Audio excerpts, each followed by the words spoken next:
कि पहली मोहब्बत का एहसास है तू, पहली मोहब्बत का एहसास है तू, बुझ के भी बुझ ना पाई वो प्यास है तू।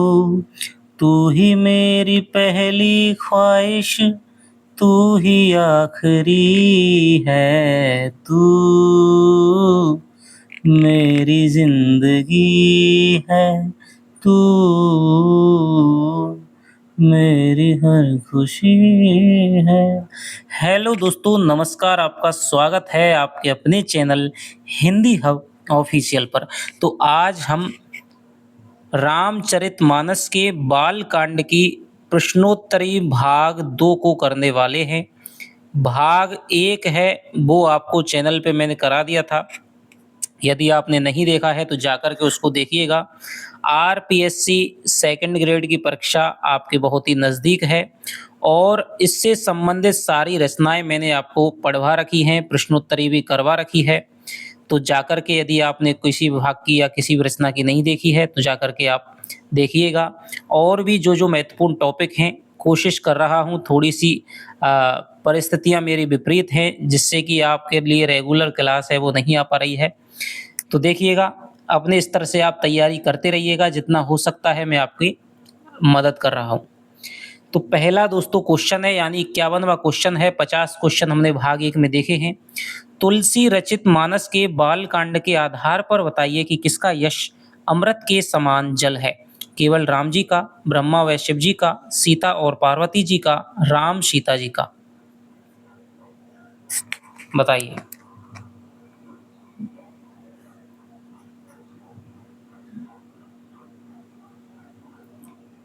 तो देखिए दोस्तों, तुलसीदास जी कहते हैं कि राम सिए जल सलिल सुधारस, कि राम और सीता जी का जो यश है वो अमृत के समान जल है। तो राम और सीता जी का इसका उत्तर हो जाएगा। कोशिश करूंगा कि मैं आपको बालकांड का सार और इसकी 1-2 पार्ट और मैं आपको जल्दी से जल्दी करवा पाऊँ। मानस के बाल कांड के अंतर्गत, क्योंकि आप जानते हैं कि परीक्षाओं में ड्यूटी वगैरह है वो लग जाती है, तो कई दिन का सिस्टम है वो शेड्यूल बिगड़ जाता है। मानस के बाल कांड के अंतर्गत मानस के रूपक और महात्म्य के संबंध में कौन सा कथन असंगत है। सत्कर्मों पुण्यों के पुंज भौरों की सुंदर पंक्तियां हैं, ज्ञान वैराग्य और विचार हंस हैं, कविता की ध्वनि वक्रोक्ति गुण और जाति अनेक प्रकार की मनोहर मछलियां हैं, भक्ति भावना काव्य शक्तियां आदि सरोवर के सुंदर जलचर जीव हैं। बताइए।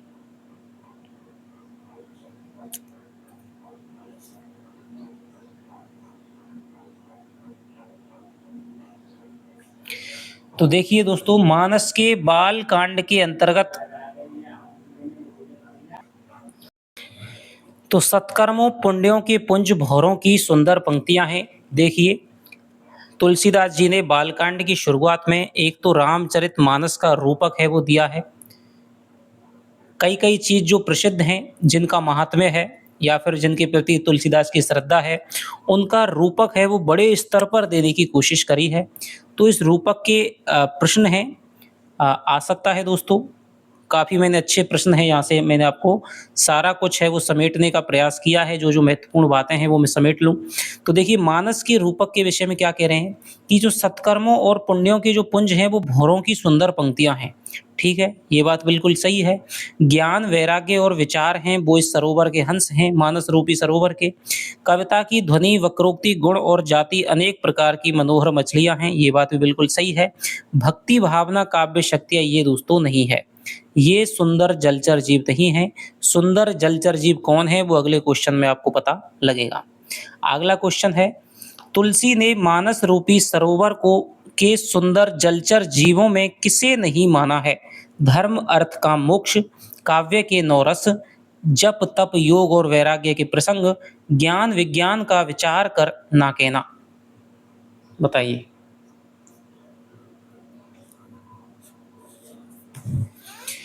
तो देखिए, तुलसीदास जी ने मानस की जो तुलना है वो एक सरोवर से की है, और जिस प्रकार मानस में अलग-अलग चीज़ें हैं, वैसे ही सरोवर में जो अलग-अलग चीज़ें हैं, उनकी एक दूसरे से रूपकत्व स्थापित करने की कोशिश की है। तो देखिए धर्म, अर्थ, काम, मोक्ष को दोस्तों सुंदर जलचर जीवों में माना है। काव्य के 9 रसों को भी माना है। जप, तप, योग और वैराग्य के प्रसंग को भी माना है।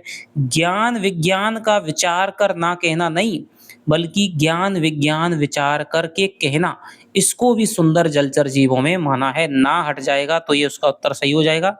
तो यहाँ पर ये वाला ऑप्शन है वो यहाँ पर गलत हो जाएगा।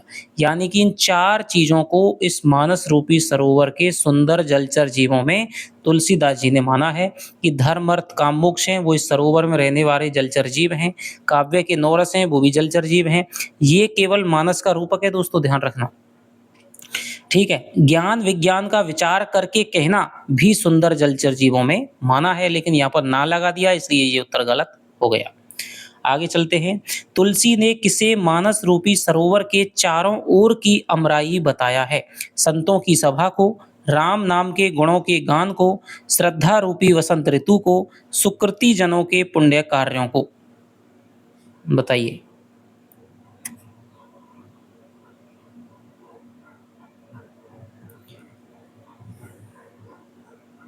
तो देखिए तुलसीदास कह रहे हैं कि संत सभा चहु दिस अमराई, यानी कि जो संतों की सभा है वो इस मानस रूपी सरोवर के चारों ओर क्या है? अमराई है, यानी कि आम के बाग हैं। अमराई कहते हैं आम के बागों को कहते हैं। यानी इस मानस रूपी सरोवर को, मानस को घेर करके जिस प्रकार संतों की सभाएं वो बैठी रहती है, उसी प्रकार इस सरोवर के चारों ओर क्या है? वृक्ष, आम के वृक्ष लगे हुए होते हैं। उसी प्रकार इस मानस के चारों ओर संत लोग हैं वो इसका अनुवाद वगैरह पठन पाठन करते रहते हैं। भगति निरूपण विविध विधाना, क्षमा दया दम लता विताना, सम जम नियम फूल फल ज्ञाना, हरिपद रति रस वेद बखाना। पंक्तियों के अनुसार कौन सा विकल्प असंगत है? नाना प्रकार से भक्ति का निरूपण और क्षमा दया और दम लताओं के मंडप हैं। मन का निग्रह यम नियम ही उनके फूल हैं। ज्ञान फल है और श्री हरि के चरणों में प्रेम ही इस ज्ञान रूपी फल का रस है। दम का अर्थ शारीरिक शक्ति के प्रयोग के अर्थ में हुआ है। कौन सा ऑप्शन है वो गलत हो जाएगा?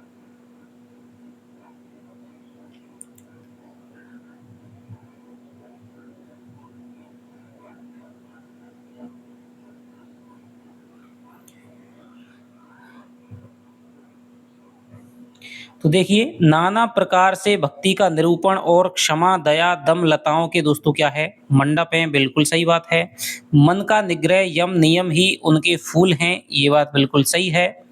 ठीक है। ज्ञान फल है और श्री हरि के चरणों में प्रेम ही इस ज्ञान रूपी फल का रस है, ये बात भी बिल्कुल सही है। जो यहाँ पर दम शब्द का जो प्रयोग है दोस्तों, शारीरिक शक्ति के अर्थ में ना होकर के किसके अर्थ में हुआ है? इंद्रिय निग्रह के अर्थ में हुआ है, यानी इंद्रियों पर विजय प्राप्ति के संदर्भ में हुआ है। तो दम शब्द का नहीं है। कुछ और शब्दाएं हैं जिनका अगले क्वेश्चनों में आपको अर्थ देखने को मिलेगा। सम जम नियम फूल फल ज्ञाना पंक्ति के नियम के अंतर्गत हनुमान प्रसाद पोद्दार के अनुसार सम्मिलित नहीं है।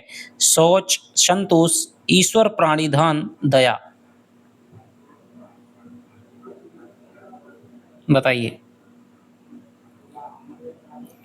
तो देखिए नियम के अंतर्गत दोस्तों हमारी 5 चीजें आती हैं। 5 चीजें आती हैं। 5 चीजें कौन सी हैं? नंबर 1 शौच हो जाएगी, दूसरा संतोष हो जाएगा, इसके अलावा आपका तप हो जाएगा, तप, इसके अलावा आपका स्वाध्याय हो जाएगा और 5वां हो जाएगा आपका ईश्वर प्राणिधान। एक बार दोबारा, शौच, संतोष, तप, स्वाध्याय, ईश्वर प्राणिधान, ये 5 चीजें नियम के अंतर्गत परिगणित होती हैं। दया कोई चीज है इसके अंतर्गत नहीं आती है। ठीक है। सम जम नियम फूल फल ज्ञाना पंक्ति के सम शब्द का अर्थ होगा मन का निग्रह, आत्मा का निग्रह, इंद्रिय निग्रह, शारीरिक निग्रह। बताइए।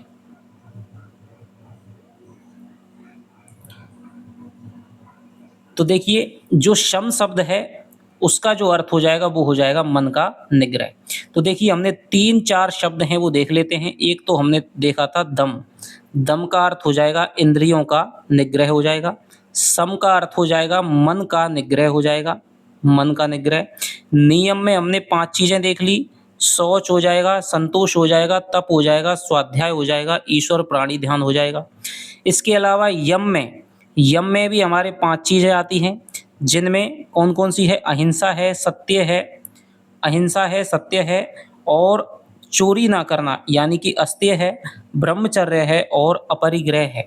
ठीक है? ये 5 चीज़ें हो जाएँगी हमारे किसमें? यम में हो जाएँगी। नियम में 5 चीज़ें हो जाएँगी, शौच, संतोष, तप, स्वाध्याय, ईश्वर प्राणिधान। सम कहते हैं मन के निग्रह को, दम कहते हैं इंद्रियों के निग्रह को। तो ये हमको थोड़ी शब्दावली जान लेनी ज़रूरी है। यौगिक शब्दावली है, ये मान लीजिए आप। तुलसी ने सुंदर मानस के अधिकारी उत्तम देवता किसे कहा है? जो लोग इस चरित्र को सावधानी से गाते हैं, जो स्त्री पुरुष सदा आदर पूर्वक इसे सुनते हैं, जो प्रेम रूपी जल से इसे सींचते हैं, जो इस सरोवर के समीप रहते हैं। बताइए।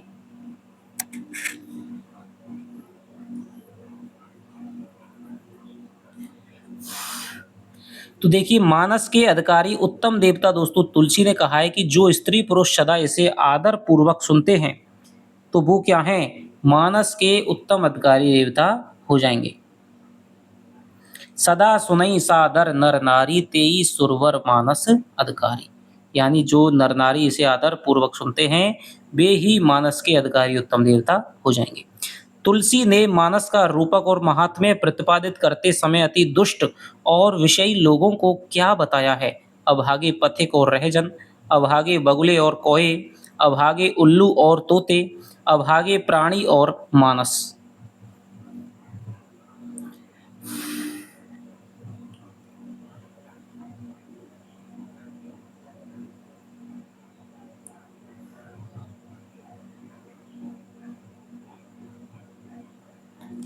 तो देखिए क्या कह रहे हैं? अति खल जे विषयी वग कागा, यानी कि जो अति खल हैं, दुष्ट हैं और जो विषयी लोग हैं वो क्या हैं? अभागे बगुले और कौए के समान हैं।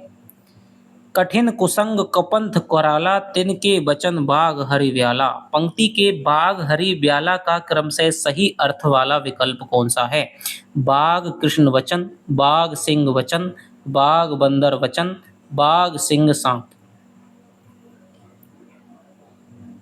कितने क्वेश्चन आपके सही होते हैं वो आप कमेंट में लिख करके दोस्तों ज़रूर बताइएगा। कौन सी रचना है, या कोशिश करूँगा कि मैं आपको पढ़ा सकूँ या फिर उसकी प्रश्नोत्तरी है वो करवा सकूँ, कोई भी ऐसा टॉपिक है। ठीक है, बताइएगा ज़रूर कमेंट करके आपको प्रश्नोत्तरी कैसी लग रही है ये भी बताइए। तो देखिए, कठिन कुसंग कुपंथ कराला तिनके वचन बाग हरि ब्याला। तो बाग माने तो बाग हो जाएगा और हरि माने हो जाएगा दोस्तों सिंह हो जाएगा यहाँ पर, और व्याला माने हो जाएगा श्याम। तो चौथा ऑप्शन है ये राइट हो जाएगा। तुलसी के अनुसार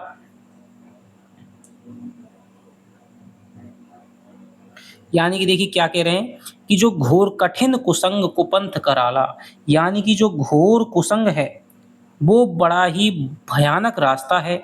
तिनके वचन बाग हरि ब्याला, और उन कुसंगियों के जो वचन हैं वो क्या है? बाघ, सांप और आपके सिंह के समान है। ठीक है। तुलसी के अनुसार बन बहु विषम पंक्ति को पूरा करने वाला उपयुक्त विकल्प छाटिए। धर्म धन धंधा, मोह मद माना, गर्व अरु माना, मान मद मोहा।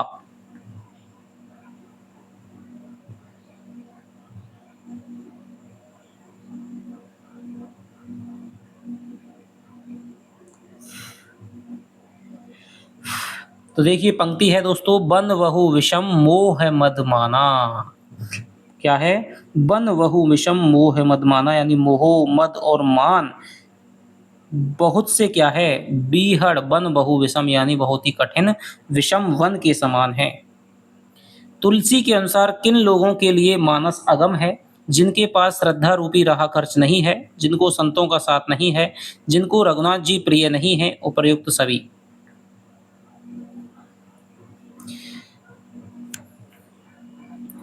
तो इसका जो उत्तर हो जाएगा दोस्तों वो हो जाएगा आपका उपर्युक्त सभी, यानी ऐसे लोग जिनके पास में श्रद्धा नहीं है, जो श्रद्धा से मानस का पाठन वचन वाचन नहीं कर सकते हैं, श्रद्धा नहीं रखते हैं। श्रद्धा रूपी राह खर्च है, किसी रास्ते पर चलने के लिए होना चाहिए। तो जिनके पास श्रद्धा नहीं है वो इस मानस के अधिकारी नहीं हो सकते हैं, उनके लिए अगम्य है, पढ़ी नहीं जा सकती है। जिनको संतों का साथ नहीं है उनके लिए भी क्या है, अगम है। तो ये बात बिल्कुल दोनों सही हैं। जिनको रघुनाथ जी प्रिय नहीं है वो भी मानस को क्या है, उनके लिए भी मानस पढ़ने योग्य नहीं है, या उनके लिए भी, उनकी पहुंच से भी बाहर है। तो यहाँ पर इसका उत्तर हो जाएगा दोस्तों उपर्युक्त सभी। अस मानस मानस चख चाही, भई कवि बुद्धि विमल अवगाही। भयउ हृदय आनंद उछाहु, उमगेउ प्रेम प्रमोद प्रवाहु। पंक्तियों के संबंध में असंगत विकल्प है। पुनरुक्ति प्रकाश अलंकार का प्रयोग, हृदय रूपी नेत्र, प्रेम और आनंद का प्रवाह है, कवि बुद्धि की निर्मलता।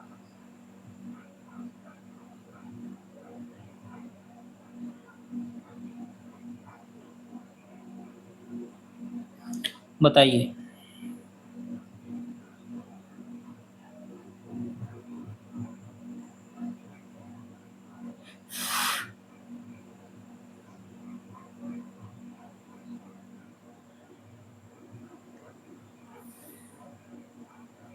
तो देखिए तुलसीदास जी क्या कह रहे हैं, अस मानस मानस चक चाही, कि ऐसी रामचरित मानस को मन रूपी नेत्रों से चाही माने चाहने से या देखने से, भई कवि बुद्धि विमल अवगाई, और उसमें गोता लगा करके डूबने से कवि की जो बुद्धि है वो बड़ी ही पवित्र हो गई है, विमल हो गई है। भयउ हृदय आनंद उछाऊ, और उसके हृदय में बड़ा ही आनंद और उत्साह उमड़ आया है। उमगेउ प्रेम प्रबोध प्रवाहु, और उसके प्रेम और आनंद का जो प्रवाह है वो उमड़ आया है, उसके हृदय में आनंद और उत्साह पैदा हो गया है। तो देखिए पुनरुक्ति प्रकाश अलंकार का प्रयोग नहीं होगा दोस्तों। यहाँ पर मानस और जो मानस है, यहाँ पर हमारा क्या है, एक तो रामचरितमानस का वाचक है और एक मन का वाचक है, हृदय का वाचक है। तो यहाँ पर यमक अलंकार का हमारे प्रयोग हो जाएगा। हृदय रूपी नेत्र हैं दोस्तों, बिल्कुल सही है। मानस चक में रूपक अलंकार है। प्रेम और आनंद का प्रवाह है, बिल्कुल सही है। कवि बुद्धि की निर्बलता का यहाँ पर असंकेत है, ये भी बात बिल्कुल सही है। तो पहला ऑप्शन इसका गलत है। अगला है, खाली स्थान नाम सुमंगल मूला, पंक्ति के अनुसार बताइए कि तुलसी ने कविता रूपणी नदी का नाम क्या बताया है। सरयू, गंगा, यमुना, गोदावरी।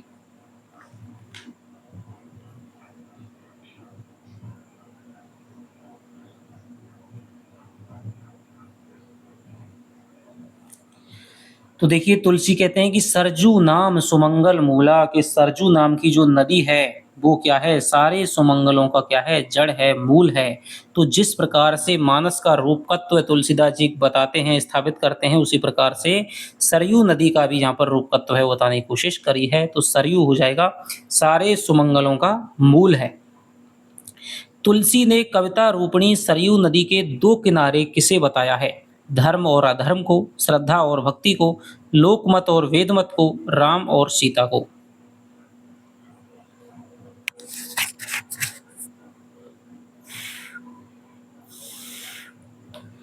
तो देखिए क्या कह रहे हैं कि सरजू नाम सुमंगल मूला, लोक वेद मत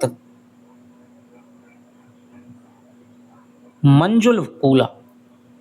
तो यानी कि जो सरयू रूपी नदी है, सरयू जो नदी है इसके जो दो किनारे हैं वो हो जाएंगे लोकमत और वेदमत हो जाएंगे। ये नदी सारे सुमंगलों का मूल है। तुलसी ने कली मल तृण तरु मूल निकंदनी किसे कहा है। राम की भक्ति को, सरयू नदी को, शंकर प्रिया पार्वती को, गंगा नदी को।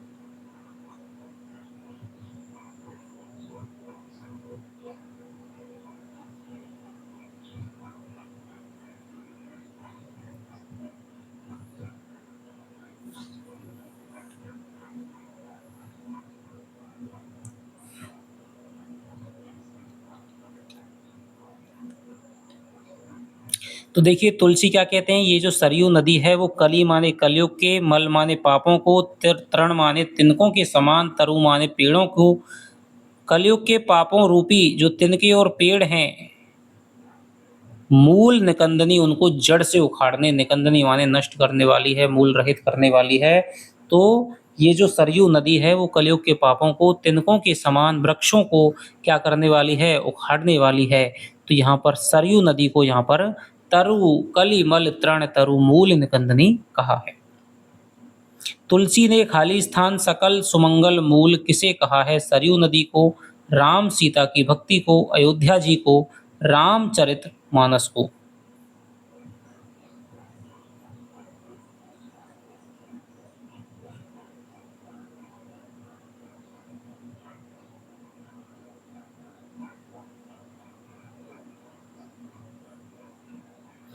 तो देखिए वो तो दोस्तों क्या था, सरजू नाम सुमंगल मूला, लेकिन तुलसी ने सकल सुमंगल मूल अवध, अवध को यानी कि अयोध्या जी को यहाँ पर सारे सुमंगलों का क्या कहा है, मूल कहा है। त्रिविध ताप त्रासक तिमुहानी, पंक्ति के अनुसार बताइए कि तिमुहानी के अंतर्गत कौन सी नदी या नद शामिल नहीं है। गंगा, यमुना, सरयू, सोन।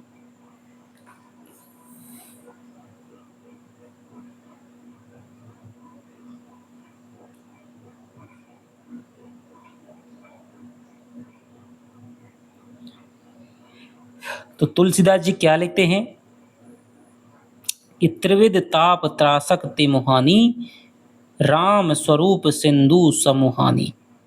यानी कि तीनों तापों को डराने वाली ये जो तिमोहानी नदी है, जिसमें कौन कौन सी नदी आ जाएंगी, एक तो गंगा हो जाएगी, ठीक है, और दूसरी सरयू हो जाएगी, और एक नद का नाम लिया है जिसमें सोन नद इसमें आ मिला है। तीनों ही राम स्वरूप महासागर की तरफ बढ़ी चली जा रही है, तो यमुना का नाम इसमें नहीं है। तुलसी ने सरयू नदी के असंख्य जलचर जीव किसे माना है। पार्वती शिव के विवाह के बारातियों को, रघुनाथ के जन्म की आनंद बधाइयों को, चारों भाइयों के बाल चरित्र को, दशरथ और उनकी रानियों और कुटुंबियों के सत्कर्म को।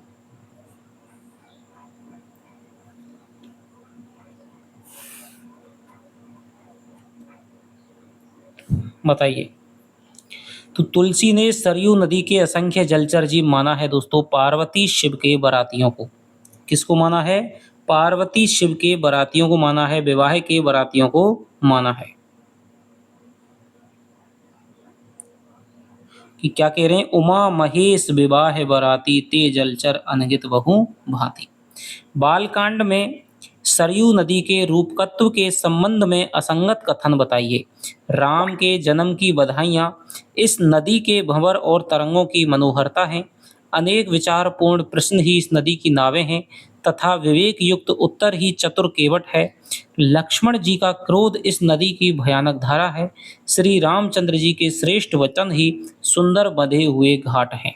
कौन सा रूपकत्व के विषय में, सरयू नदी के रूपकत्व के विषय में असंगत कथन है।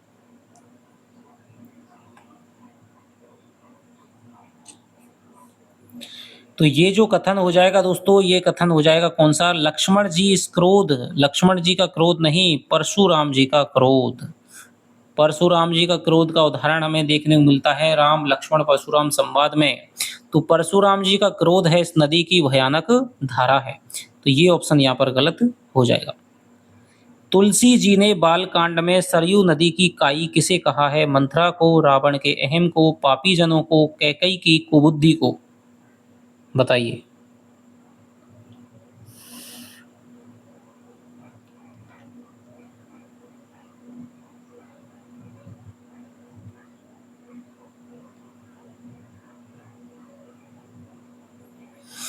तो तुलसीदास जी कह रहे हैं कि काई कुमत कैकई केरी, यानी कि कैकई की जो कुबुद्धि है वो बालकांड में सरयू नदी की काई के समान है, काई है। कीरत सरत छऊ ऋतु पूरी, समय सुहावन पावन भूरी। पंक्तियों में किस नदी का महात्म्य वर्णित है। सरयू नदी, गोदावरी नदी, गंगा नदी, नर्मदा नदी।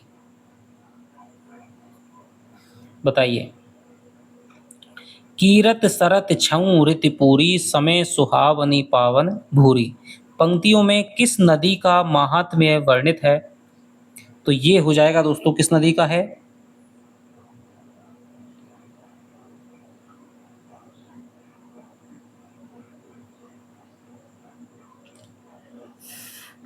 सरयू नदी का महात्म्य वर्णित है।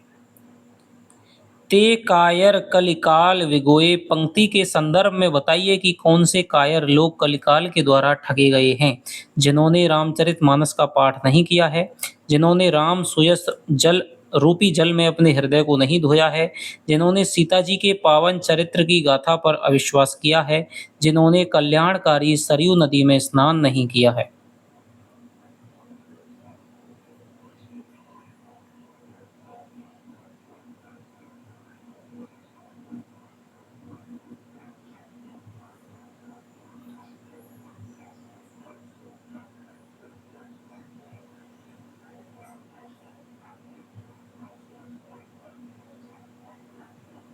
तो इसका जो उत्तर हो जाएगा दोस्तों वो हो जाएगा, जिन्होंने राम सुयस रूपी जल में अपने हृदय को नहीं धोया है, वे लोग कलिकाल के द्वारा ठगे गए हैं। कहेऊँ जुगल मुनिवर्य कर मिलन सुभग संवाद। पंक्ति के जुगल मुनिवर्य से तुलसीदास का आशय है परशुराम भरद्वाज की ओर, याज्ञवल्क्य भरद्वाज की ओर, वशिष्ठ गौतम की ओर, गौतम भरद्वाज की ओर।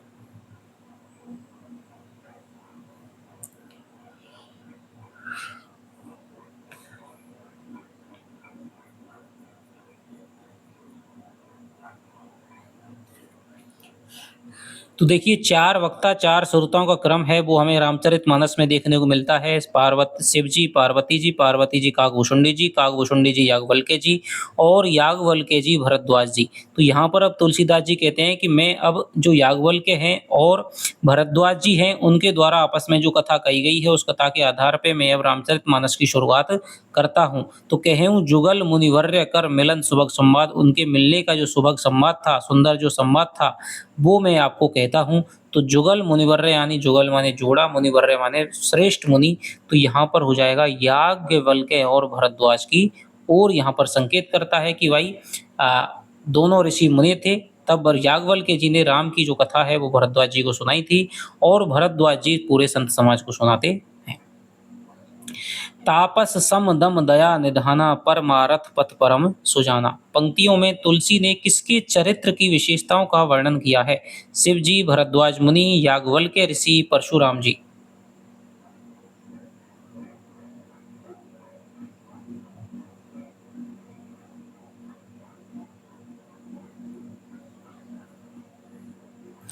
तो देखिए, यहाँ पर भरद्वाज जी क्या कर रहे हैं कि याज्ञवल्क्य जी को क्या कर लेते हैं, प्रयाग में संत सभा आते हैं तो वहां पर उनको रोक लेते हैं।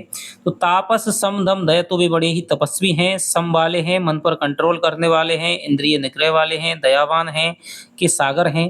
परमारथ पथ परम सुजाना, तो यहाँ पर ये याज्ञवल्क्य ऋषि की विशेषताओं का वर्णन कर रहे हैं। माघ में जब सूर्य मकर राशि में प्रवेश करता है तो सभी तीर्थों का आगमन कहाँ होता है? प्रयागराज में, अयोध्या में, चित्रकूट में, मिथिला में।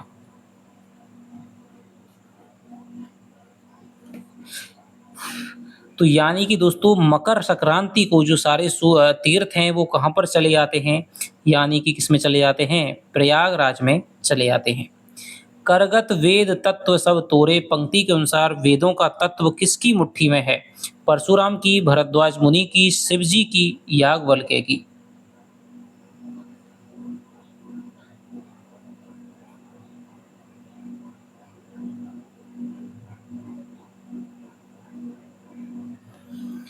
तो ये कह रहे हैं कि नाथ से एक संशय मन मोरे, करगत वेद तत्व सब तोरे। भरद्वाज ऋषि ये संशय उठा रहे हैं कि हे नाथ, मेरे मन में एक संशय समाया हुआ है और वो संशय है, वो आप जानते हैं, तुम्हारे यानी सारे वेदों का जो तत्व है वो आपकी मुट्ठी में समाया हुआ है।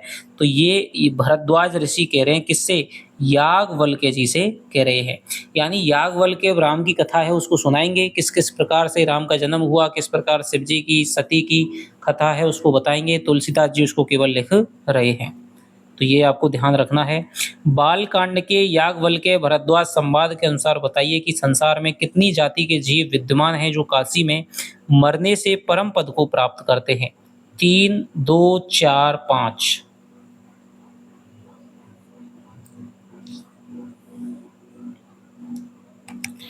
तो ये हैं दोस्तों 4 प्रकार के जीव हैं वो विद्यमान हैं, ठीक है। राम भगत तुम्हें मन क्रम बानी, चतुराई तुम्हारी मैं जानी, तात सुनऊं सादर मनुलाई, अहम राम के कथा सुनाई। किसका कथन है? भरद्वाज का, शिव का, याज्ञवल्क्य का, काकभूषुंडी जी का।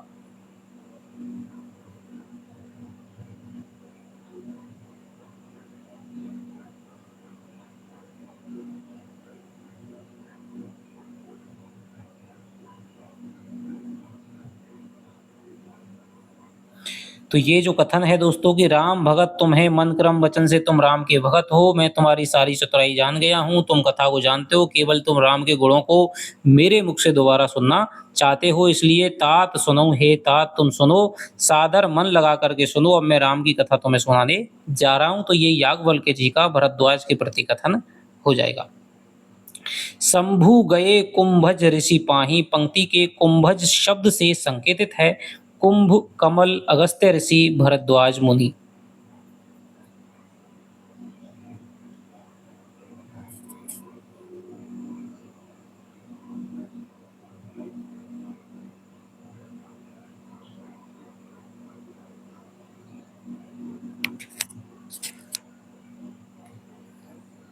तो यहाँ पर अब देखिए याज्ञवल्क्य जी हैं, वो यहाँ पर कह रहे हैं कि भाई अब मैं तुम्हें जो शिव जी है और जो सती जी है उनका जो संवाद हुआ था वो मैं तुमको सुनाता हूँ और मैं अपनी बुद्धि के अनुसार तुमको बताता हूँ कि भाई कि एक बार त्रेता युग में शिव जी हैं वो किसके पास में जाते हैं, कुंभज ऋषि के पास में जाते हैं। कुंभज यानी कुंभ में से जन्म लेने वाला, तो कुंभज में से जन्म हुआ था जिस ऋषि का हुआ था उसका नाम था अगस्त्य ऋषि। कि किसमें, इसीलिए वो क्या है संपूर्ण सागरों को घट में भर लेता था। ठीक है, संपूर्ण सागरों को पी लेते थे कुंभज यानी अगस्त्य मुनि। तुलसी दर्शन लोभ मन डरु लोचन लालची पंक्ति के अनुसार किसके नेत्रों के ललचाने का वर्णन है, तुलसीदास, शिव, सती, काकभूषुंडी जी।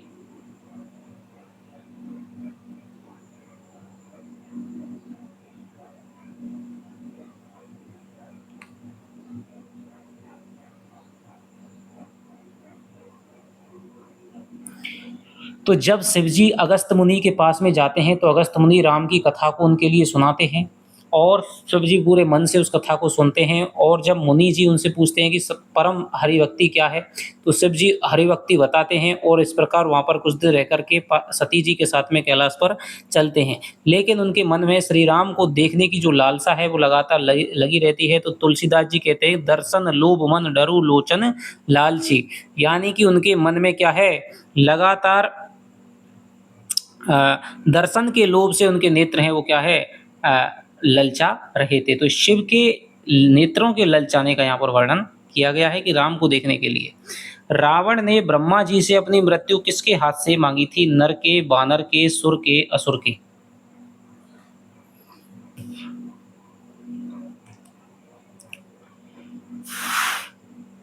तो रावण ने ब्रह्मा जी से अपनी जो मृत्यु है वो किसके हाथ से मांगी थी, तो ये मांगी थी दोस्तों मनुष्य के हाथ से मांगी थी।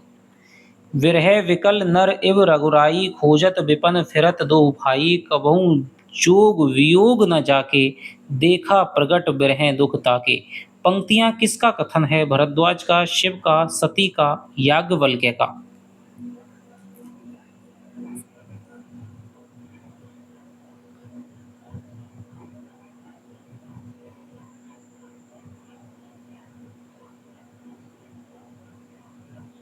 बताइए।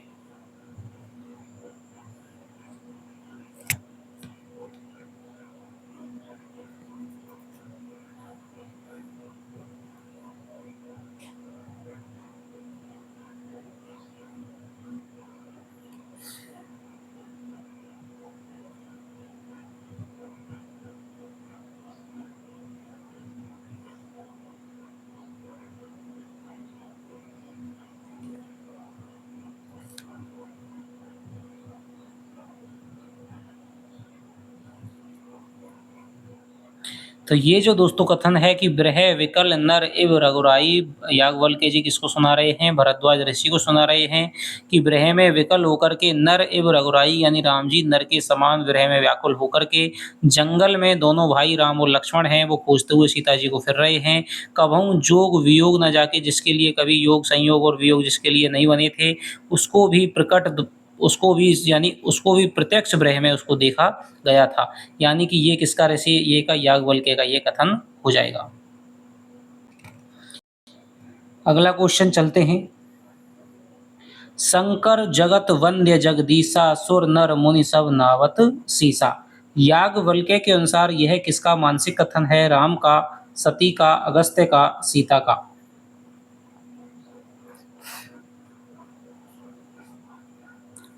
तो देखिए जब सीता जी को रावण हरण करके ले जाता है तो दोनों लक्ष्मण और राम जी उसको ढूंढते हुए वन में फिर रहे हैं। शंकर जी को राम को देखने की इच्छा है इसलिए वो जंगल से विचरण करके सती जी के साथ निकल रहे होते हैं और वो राम जी को क्या करते हैं, नमन करते हैं, प्रणाम करते हैं।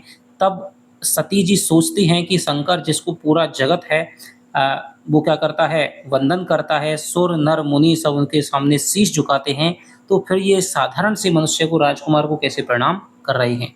तो ये दोस्तों किसका कथन है, सती का मानसिक कथन है। होई सोई जो राम रचि राखा, को करी तर्क बढ़ावे शाखा। बहुत ही दोस्तों बढ़िया क्वेश्चन है। पंक्ति किसके द्वारा कही गई है, शिव, भरद्वाज, सती, सीता।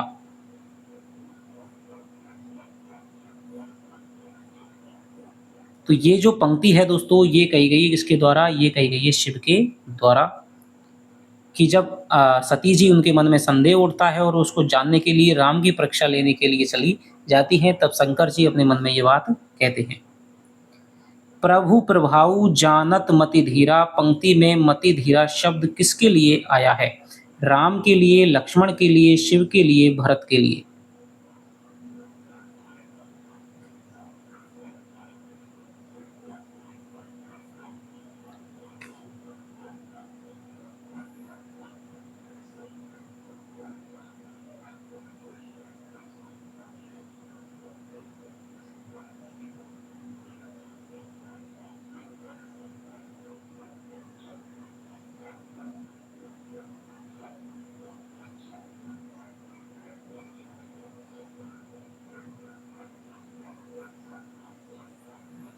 तो प्रभु प्रभाऊ जानत मति धीरा, तो यहाँ पर जब सती जी जाती हैं राम जी की परीक्षा लेने, वो सोचते हैं किस प्रकार मैं इनकी परीक्षा लूं, तो वो क्या है, सीता जी का रूप धारण कर लेती हैं, जिसको लक्ष्मण जी हैं वो उसके माया के प्रभाव को समझ जाते हैं, बनावटी वेश को देख करके चकित हो जाते हैं।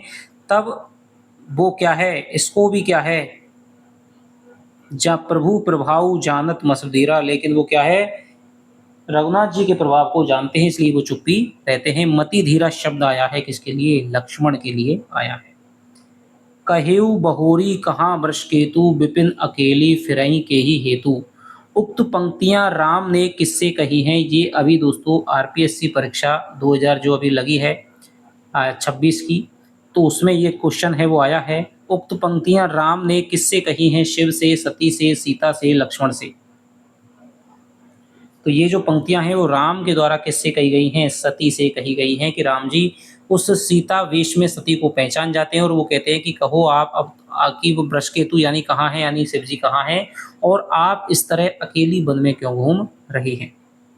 देखिए शिव विधि विष्णु अनेका, अमित प्रभाव एक ते एका। पंक्तियों में किसके द्वारा देखने का वर्णन है, सती के द्वारा, शंकर द्वारा, सीता द्वारा, राम द्वारा।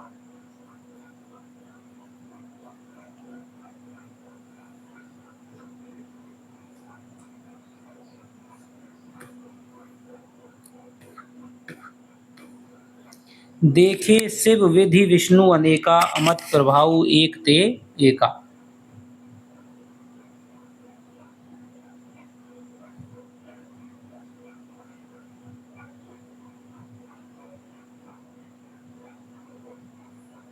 पंक्तियों में किसके द्वारा देखने का वर्णन है, तो यहाँ पर किसके द्वारा है दोस्तों, सती के द्वारा देखने का वर्णन है। कि राम जी अपनी माया के प्रभाव से हर जगह अपने विराट रूपों को, विभिन्न रूपों को दिखा देते हैं, तो यहाँ पर सती उनको देख करके चकित हो जाती है, डर जाती है। निज अग समझ ना कही कछु जाई, तपई अवा एव और अधिकाई। पंक्तियों में किसकी पीड़ा का वर्णन है, शिव, सती, राम, सीता।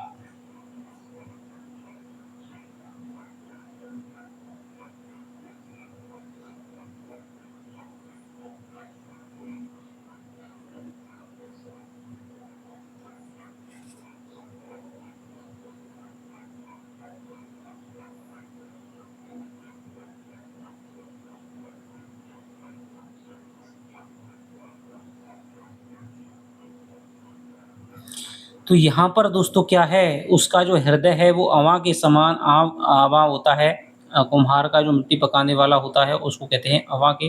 आवा के समान क्या है, उसका हृदय है वो जलने लगता है। तो यहाँ पर सती की पीड़ा का उल्लेख किया गया है। मरम ना कोऊ जान कछु, जुग सम दिवस सिराही। पंक्ति के अनुसार बताइए कि किसका एक एक दिवस युग के समान बीत रहा था, शिव का, राम का, सीता का, सती का।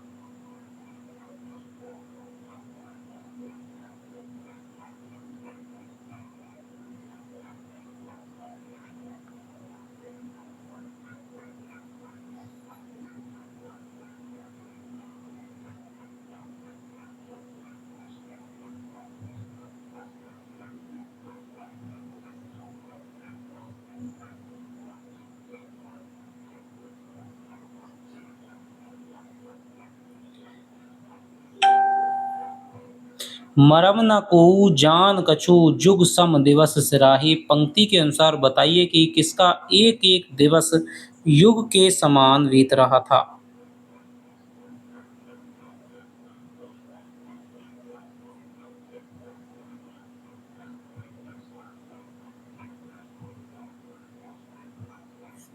तो किसका दिवस बीत रहा था दोस्तों? ये बीत रहा था सती जी का। मैं जो कीन रघुनाथ अपमाना, पुण्य पति वचनु मृषा करे जाना। पंक्तियों के अनुसार किसके पश्चाताप का उल्लेख है? सीता के, सती के, राम के, कैकेयी के?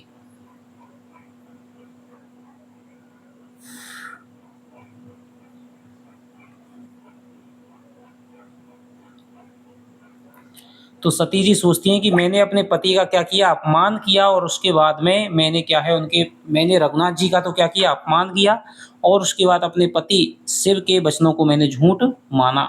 तो यहाँ पर पश्चाताप कौन कर रही है? सती कर रही है। तजी समाधि शंभु अविनाशी। शिवजी ने कितने वर्ष बीतने पर अपनी समाधि खोली?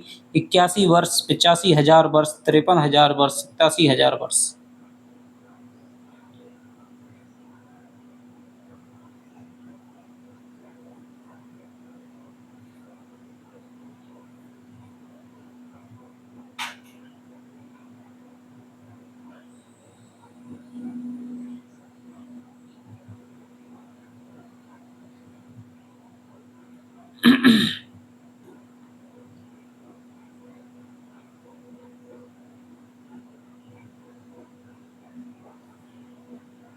तो शिव जी ने दोस्तों क्या है, जब सती जी राम की परीक्षा करके वो पश्चाताप करके शिव जी के पास आती हैं, तब शिव जी जान गए कि भाई इन्होंने सीता का वेश धारण किया था, और राम जी की पूजा करने के कारण, सीताराम जी की पूजा करने के कारण शिव जी सोचते हैं कि अब इसके साथ में मैं पति पत्नी के रूप में या प्रेम के साथ में रह नहीं सकता हूँ, इसलिए वो उसको त्यागने का विचार है वो कर लेते हैं, मन में प्रतिज्ञा कर लेते हैं, और समाधि लगा करके एक बट वृक्ष के नीचे बैठ जाते हैं। 87,000 वर्ष पूरा होने के बाद वो अपनी समाधि को खोलते हैं।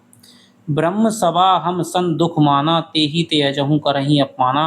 पंक्ति किसने किससे कही है? शिव ने राम से, राम ने दक्ष से, शिव ने सती से, सती ने शिव से।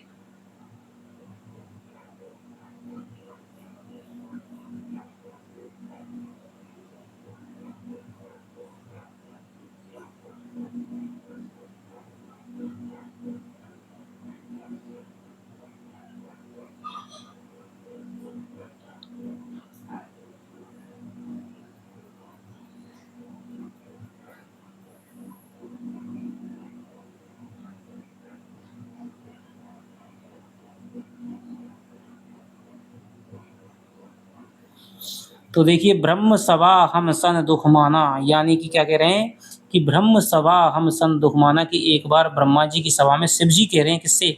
सती जी से कह रहे हैं कि एक बार जो तुम्हारा जो पिता है वो ब्रह्मा जी की सभा में, यानी जो दक्ष प्रजापति है, वो ब्रह्मा जी की सभा में क्या हो गया था? हमसे दुखी हो गया था। ते ही ते अजऊ करो उपमाना। इसी प्रकार वो क्या है, आज भी हमारा अपमान करता है, यानी कि उसने जो वो यज्ञ करवा रहा है उसके लिए शिव जी को न्योता नहीं दिया है। तो शिव ने ये बात किससे कही दोस्तों? सती से कही। और वो सती जी को समझाते हैं कि भाई तुम बिना बुलाए जाओगी तो कोई फायदा नहीं है, बिना बुलाए नहीं जाना चाहिए, ठीक है। जाइए बिनु बोले ना संदेहा। पंक्ति के अनुसार बताइए कि किसके घर बिना बुलाए भी जाया जा सकता है? मित्र, पिता, गुरु, स्वामी, उपर्युक्त सभी।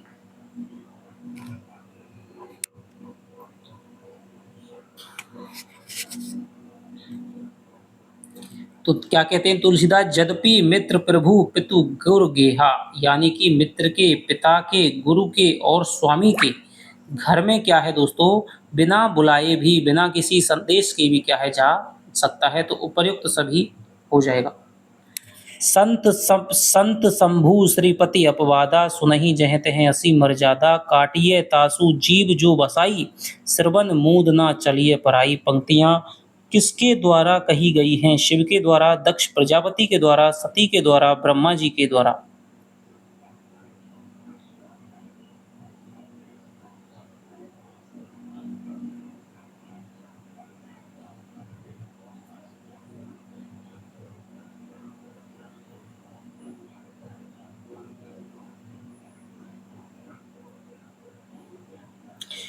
तो जब सती जी क्या है चली जाती हैं और तब वो देखती हैं कि पिता मेरा कोई भी सम्मान वगैरह नहीं कर रहा है, केवल मानता है, थोड़ी बहुत हँस से मुस्कुरा के उससे मिलती है, ठीक है। तब वो यज्ञ में देखते हैं कि शिव जी के लिए कोई भी स्थान निर्धारित नहीं किया है, तब वो बड़े ही क्या क्रोधित हो जाती हैं। तब उनको अपने पति यानी शिव जी के द्वारा कही गई बात है वो याद आती है और तब वो बड़े ही क्रोध से सभी को कहती हैं, ठीक है, कि जहाँ पर शंभु संतों का, शंभु यानी शिव जी का, श्रीपति यानी विष्णु जी का अपमान किया जाए, सुनहूँ जहें तहें असी मर्यादा, और जहाँ पर इस प्रकार की मर्यादा है और वहाँ पर यदि वश ना चले तो काटिए तासु जीभ जो बसाई, तो वहाँ पर उसकी क्या है, जो भी इस प्रकार की बात कहे उसकी जीभ काट लेनी चाहिए और श्रवण मूंद त चलिए पराई, और नहीं तो अपने कानों को मूंद करके वहाँ से भाग जाना चाहिए। तो ये पंक्तियाँ हैं दोस्तों, ये सती के द्वारा है वो कही गई हैं। सती का मरण सुनकर शिव जी के गण यज्ञ विध्वंस करने लगे, तब किसने यज्ञ की रक्षा की? भृगु ऋषि ने, दुर्वासा ने, विश्वामित्र ने, शिव जी ने।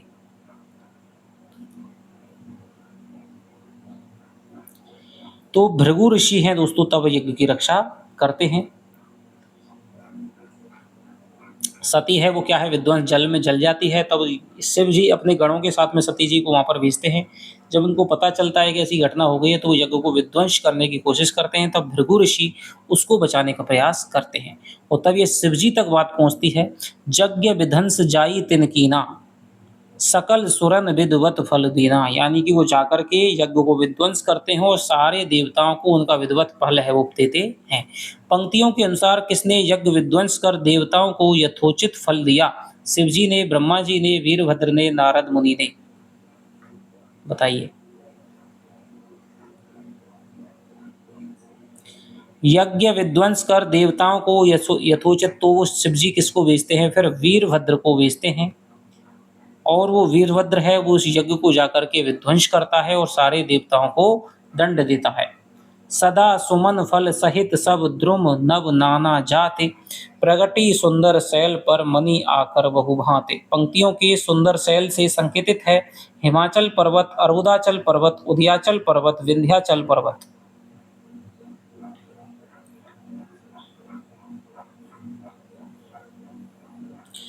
तो देखिए जब सती जी क्या है सती होती हैं, आग में जलती हैं, तब वो एक प्रार्थना करती हैं कि सदा मेरे अपने शिव जी के चरणों में मेरी जो प्रीति है वो बनी रहे। तो अगली बार वो क्या है पार्वती के रूप में हिमाचल के घर में पैदा होती हैं और उनके पैदा होते ही जो हिमालय पर्वत है, हिमाचल है, उस पर बहुत सारे जो वृक्ष हैं वो लग जाते हैं फलों से युक्त, फूलों से युक्त, और वो सुंदर शैल पर मणि के भंडार हैं, विभिन्न प्रकार के मणि के, सोने चांदी के भंडार वो पैदा हो जाते हैं। तो ये हिमाचल पर्वत है, सुंदर शैल का मतलब है हिमाचल पर्वत। त्रिकालज्ञ सर्वज्ञ तुम्हें गति सर्वत्र तुम्हारी, कहें सुता के दोष गुनी मुनवर हृदय विचारी। पंक्तियां किसके द्वारा किससे कही गई हैं? हिमाचल द्वारा नारद से, हिमाचल द्वारा शिव से, पार्वती द्वारा नारद से, पार्वती द्वारा शिव से। बताइए।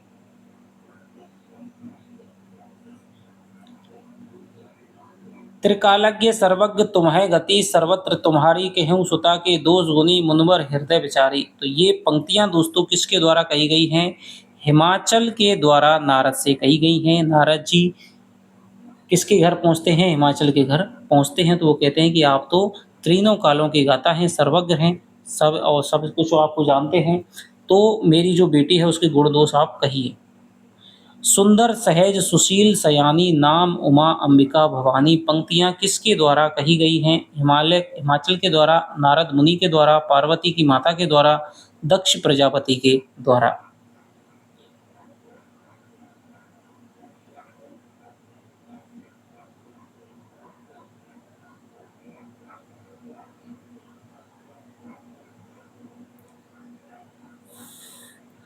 तो ये जो दोस्तों पंक्तियां हैं वो किसके किसके द्वारा कही गई हैं? कि कही मुनि बेहसी गूढ़ मृदुवानी, यानी जो नारद जी हैं वो मुनि, तो किसके बारे में है? नारद जी के बारे में है। सुता तुम्हारी सकल गुण खानी, की तुम्हारी जो बेटी है वो सकल गुणों की खान है, सुंदर है, सहज है, सुशील है, सयानी है, उसके नाम उमा अंबिका भवानी है।